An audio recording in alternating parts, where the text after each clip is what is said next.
with the shooter, whom she testified that she had seen several times before that day, for several minutes before he pulled out a gun and shot her brother. She gave the police specific details about the killer, and this is critically important. Details that clearly describe someone that could never be mistaken for Marvin Haynes. Mr. Haynes was younger, 50 pounds lighter, significantly shorter, had much longer hair, and a different manner of speech than the man she described to the police. She was shown a lineup, a group of pictures, and she identified one man as being the shooter with 75 to 80% certainty. That man was not Marvin Haynes. Despite this information, the police used coercive and discredited tactics to get witnesses to identify Mr. Haynes, identifications that those witnesses have discredited. The prosecutor used this information to obtain a wrongful conviction. I want to pause here to say that Mr. Shear's sister did nothing wrong. She tried in good faith to identify the person responsible for her brother's murder. She and her family had a right to expect that law enforcement, including the prosecution, would rely on best practices for scientifically sound eyewitness identification to lessen the chances that she would identify an innocent man. One of the lead detectives in this case even testified 2 weeks ago that he had deep concerns about the lineup procedures used during this investigation. Yet his concerns were brushed aside. The system failed her and her family because the police never found the person responsible for the murder of their loved one. They never had real closure in this case. And the legal system failed this community. We will never know whether Harry Shear's killer harmed others. The Hennepin County Attorney's Office bears responsibility for taking almost 20 years away from Marvin Haynes and his family. We have deeply devoted professionals in this office who are committed to doing the right thing every day. And doing the right thing sometimes means we must seek to undo the harms of the past and not defend them. And that is what we have tried to do today. It is not easy to admit and correct our wrongs, but it is necessary. I want to thank all of those who worked so hard to achieve this result. The Innocence Project, who represented Mr. Haynes, the Haynes family, who never stopped supporting him and fighting for him, the community who joined him in that fight, and our staff, both attorneys and non-attorneys, who recognize the importance of righting our wrongs. To Marvin Haynes, you lost the opportunity to graduate from high school, to attend prom, have relationships, attend weddings and funerals, and spend time with your family around the holidays. I am so deeply grateful for that. I commit to correcting other injustices and to making sure we do not participate in making our own. Thank you. I'd like to invite Andrew Marquardt and Andrew.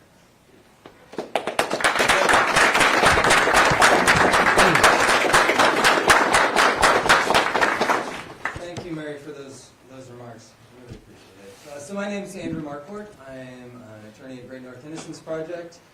And on behalf of Marvin's legal team, I just want to say how thrilled we are, how thrilled we were to see Marvin walk out of Stillwater's.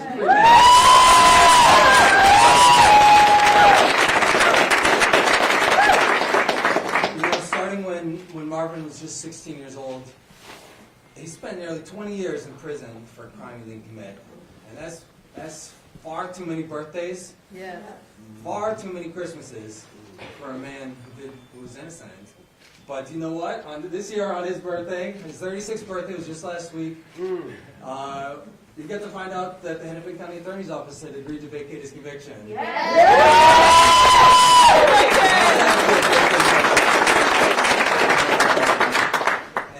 this year, he's going to get to spend Christmas with his family. You know, when Marvin went to prison, he was just a boy. And if any of you watched his interrogation video, what you see there is a boy who's been thrust against his will into a very grown-up situation. You know, he was physically slight. He was a little immature. But you know, today, when Marvin walked out of Stillwater, he walked out as a man. Yeah. And he's a man that I can say I've really come to admire, getting to know him. You know, this is someone who has every right in the world to be bitter, to be angry, but he's not. And he carries himself with this remarkable sense of hope and positivity that is so admirable. And Marvin, I can't wait to see what this next chapter of your life has in store for you. I want to thank Mary Moriarty and the Hennepin County Attorney's Office for agreeing to vacate Marvin's conviction. You know, this act really embodies the principle that the prosecutor is supposed to be a minister of justice and not merely an advocate in our adversarial system. So I want to thank Mary and her office for looking seriously at the evidence in this case, including that the right act, the just act, was to concede that this conviction could not stand. And we all recognize that finality is an important value in criminal law, but it can never be the highest value. It can never trump justice. So thank you, Mary, for making justice the highest value. You know, I should note that even before agreeing to vacate the conviction, the county attorney's office agreed to waive certain procedural defenses that it otherwise could have raised, including the statute of limitations. And this is some wonky legal stuff, but I can't overstate how important it is. Because here in Minnesota, it is exceedingly difficult to bring a post-conviction claim if you're more than 2 years out from your conviction. While Minnesota law does allow for some exceptions based on newly discovered evidence, they are extraordinarily hard to invoke in the overwhelming majority of cases. So fortunately, in this case, the county attorney's office saw that Marvin had real claims and recognized that it would be unjust for him to be kept out of court based on procedural technicalities that have nothing to do with the merits of his claims. But as a matter of good public policy, we can't rely on that. You know, we can't just rely on prosecutors to sort of voluntarily do the right thing. That's why we're advocating for legislation that would make a more workable statute of limitations so that meritorious claims based on newly discovered evidence will not get thrown out on the front end just because that new evidence happens to come up more than 2 years later. So this is House File 2400, Senate File 2597. So, you know, if you want to see more people like Marvin Haynes have a shot at justice, I encourage you to tell your legislators to support this bill in the upcoming legislative session. I got to recognize our amazing team, Anna McGinn, who's up here, Jazz Hampton, Sydney Dobbs for their extraordinary work in this case. Our longtime legal director, Julie Jonas, also made really significant contributions before leaving for St. Thomas Law School, as did one of our former clinical students from the University of Minnesota Law School, Trish Palermo. And, you know, I'm so happy that we got to play this role, and I'm very proud of the role our team played. But there have been so many people fighting for Marvin for a very, very long time. First and foremost, of course, is his family. That's right. Yeah.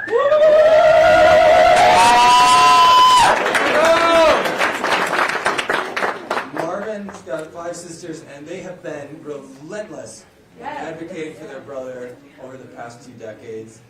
And if you've met any of these women in recent years, you know that they were not going to rest until their brother was free. That's right.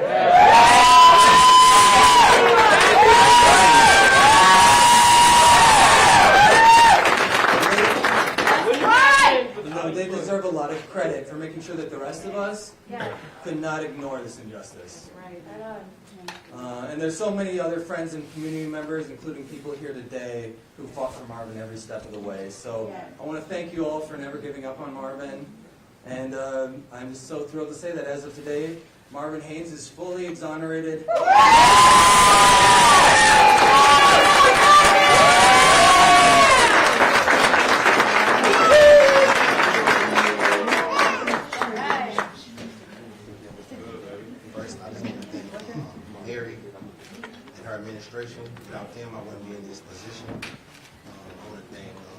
Innocent Project, Judy Jonas, Andrew, Anna, Sydney, Jazz, everybody from the community that supported me and recognized that I was innocent and came to my aid.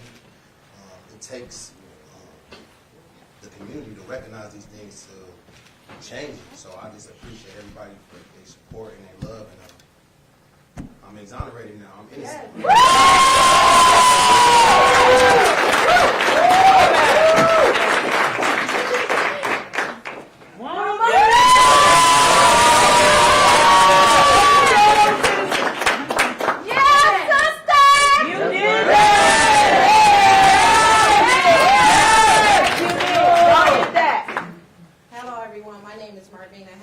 I'm the sister of Marvin Haynes, who has spent 19 years of his life wrongfully incarcerated.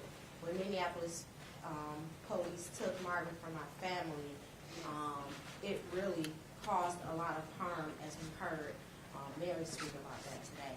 Today we're here to rejoice Marvin's freedom and to make sure, also we want to make sure that these type of injustices doesn't continue to happen.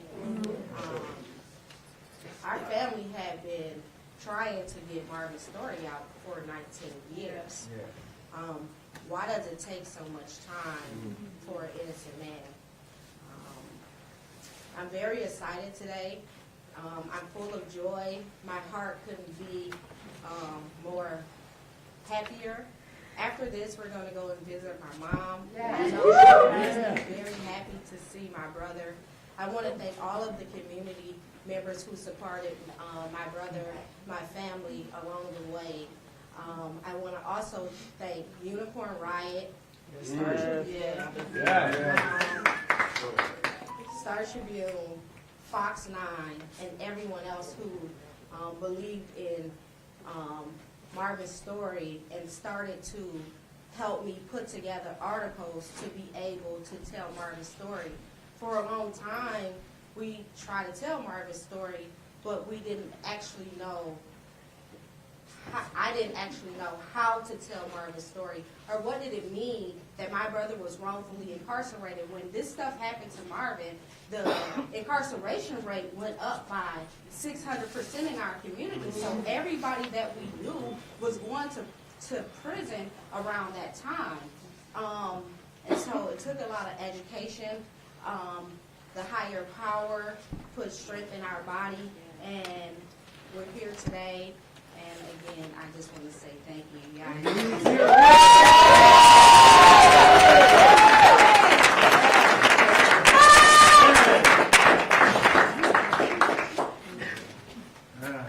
Questions? Hey Marvin, Paul Bloom, Fox 9, quick question. I know it came up during your testimony, but I think maybe one of your sisters spoke about you hadn't seen them in umpteen years. I think your mom is ill. I don't want to get too personal, but have you not seen her in a while? Can you tell me about seeing your family today? Like what, tell the world kind of what's happening today in your world. I'm so excited to see my family. It's been years since I've seen a lot of them. I haven't seen my mom like in 3 or 4 years since she had her stroke. So that's been difficult to deal with, to go through this and not being able to see them, and just it's been a struggle. But I'm just glad I'm here. After I leave here, that's the first place I'm going to see my mother, and I'm just appreciative to be here and people to recognize my innocence. So I'm just grateful.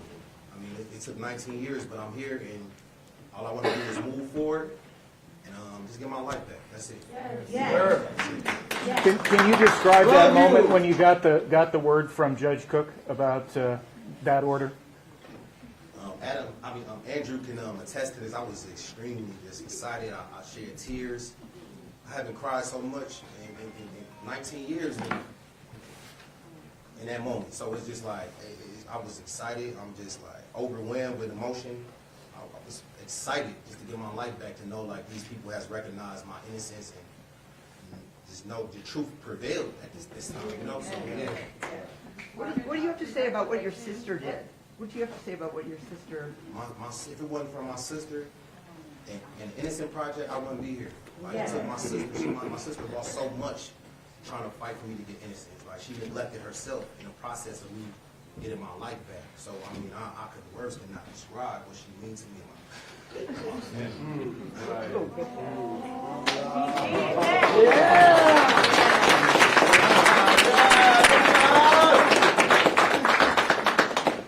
It's a lot of work for me. It's Yeah. a lot of work. It's grateful. Yeah. But if it wasn't for Mary as well, though, like, I wouldn't be here. So it was a collective. And the judge, oh my God, I want to thank the judge because he recognized this stuff. Like, it was in plain sight. And it's just like, a lot of people neglected me when I was trying to tell my story and put it out there. People didn't want to listen to it. But I was relentless, and I'm glad that people recognize it now. And that's it. That's all that matters. Marvin, what would you say to other inmates that are experiencing the same or similar situations? It's that you multiple inmates that's experiencing this. I know firsthand. You know, I'm conversating with these people. I've done 19 years with a lot of these individuals. And these people need their life back as well. So it's urgent that we move forward with them and try to help get their life back as well, because 19 years it took for me to get my life back. I went to jail at 16 years old. You know what I mean? Like, so it's time for all the innocent people to get their life back. Hey, Mark, what do you think about individuals? Are you planning on working with the Innocent Project as well? Absolutely. Whatever they need from me, I'm there. Whatever they need. Hey Marvin, I was going to ask you about your hopes and dreams for yourself. I mean, technology has changed so much. What do you see yourself doing? You know, in addition to seeing family, what are your I mean, goals? I'm very savvy. I'll catch on. I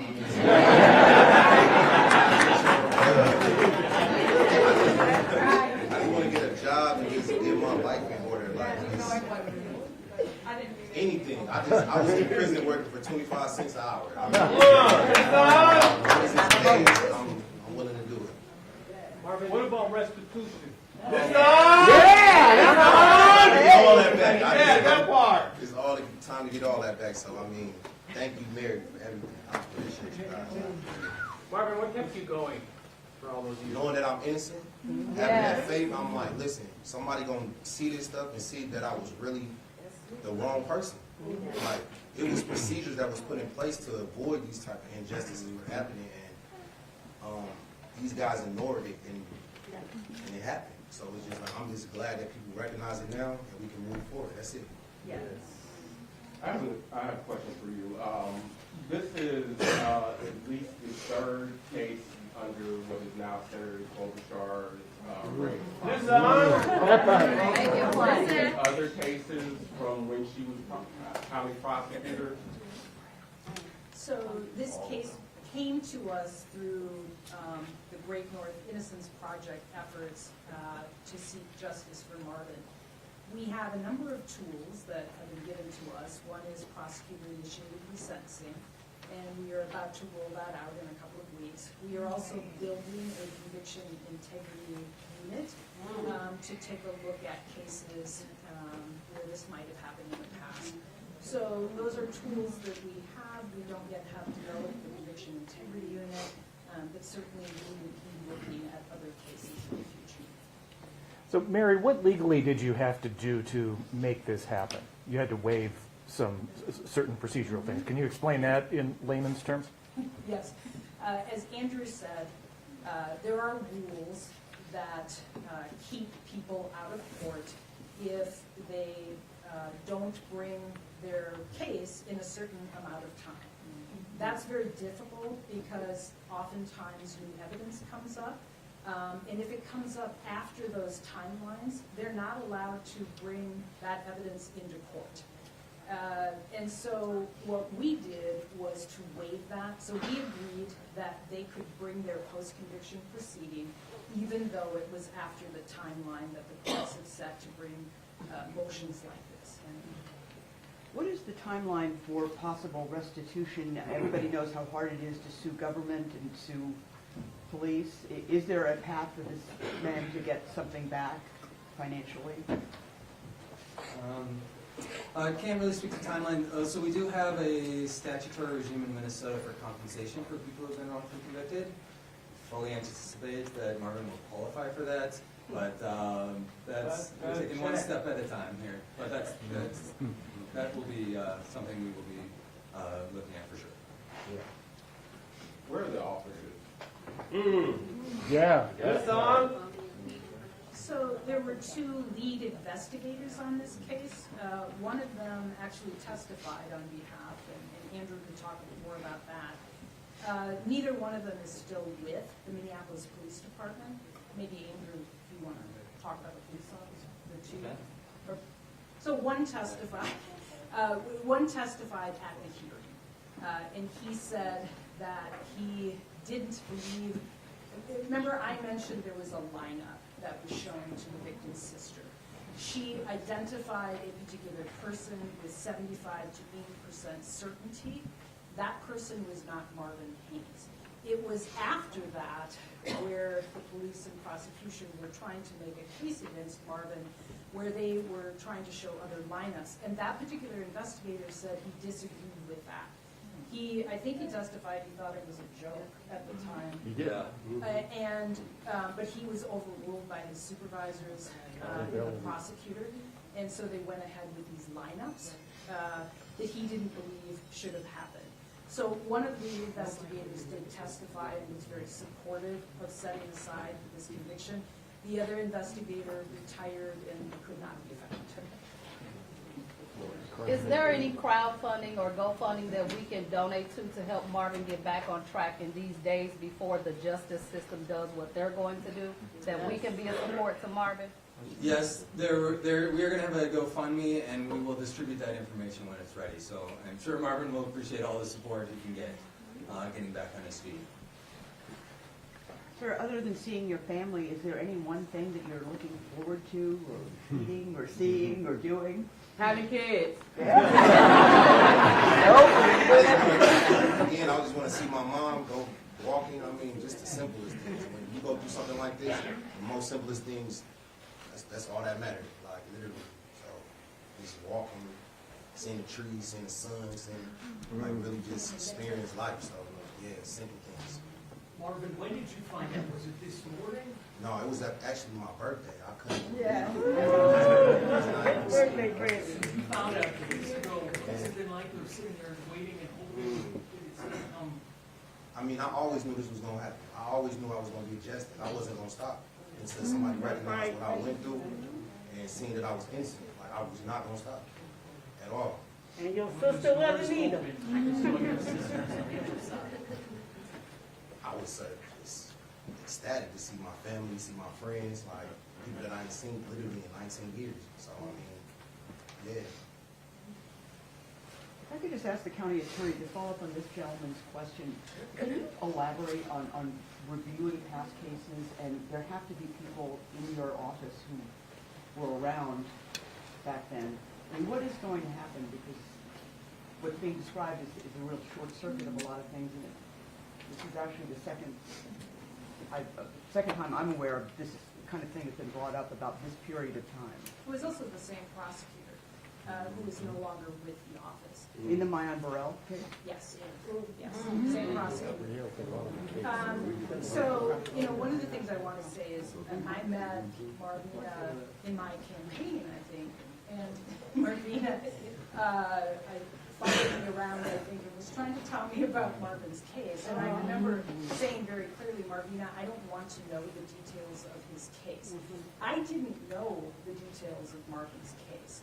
And the reason I told Marvina I didn't want to know about it, because there has to be a process. There has to be a process that has integrity to it. And so we are not, at the moment, going out there seeking cases where there might have been a wrongful conviction. What we are doing is setting up processes that have integrity so that we can take a look at cases. And I talked about prosecutor-initiated resentencing, and I also talked about building out our conviction integrity review unit. In this particular case, it came to us through the request to have a post-conviction hearing. We agreed that they could have the hearing without that time bar. And it was really our team. There was a recommendation made to me. And it was only a couple of weeks ago that I actually read through every single police report in this case. I read through all of the reports. That was the very first time I had read through all of the reports. And so by the time the recommendation was made to me, I was very convinced after looking at everything that Marvin Haynes was innocent. One more question. Mayor, I just want to ask, are you guys planning on charging the officers or anyone who had anything to do with these Tumku accusations they had them locked up for 19 years? No.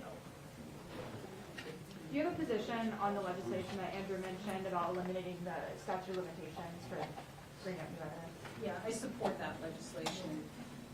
For some of you, or for all of you, it may surprise you to know that our courts in general have said that even if somebody's innocent, if they haven't brought their petition forward in the amount of time allotted to them, they can still get the death penalty. This is in other states. So I think we have a real problem with courts using procedure, not, when I say procedure, I mean time, right? So if you don't submit your new evidence or your case within a certain period of time, the courts have said, too bad. You know, even if you are innocent, you can't submit it. And part of that has to do with finality of the process. But I think we have to, obviously, leave open the idea that there are going to be mistakes in wrongful convictions. And to the extent that we block people from having access to the courts to litigate that, I think we need to change that. And so we'll end it there. I know Marvin, if I were Marvin, I'd be wanting to get to see his mother and the rest of his family. And so thank you so much.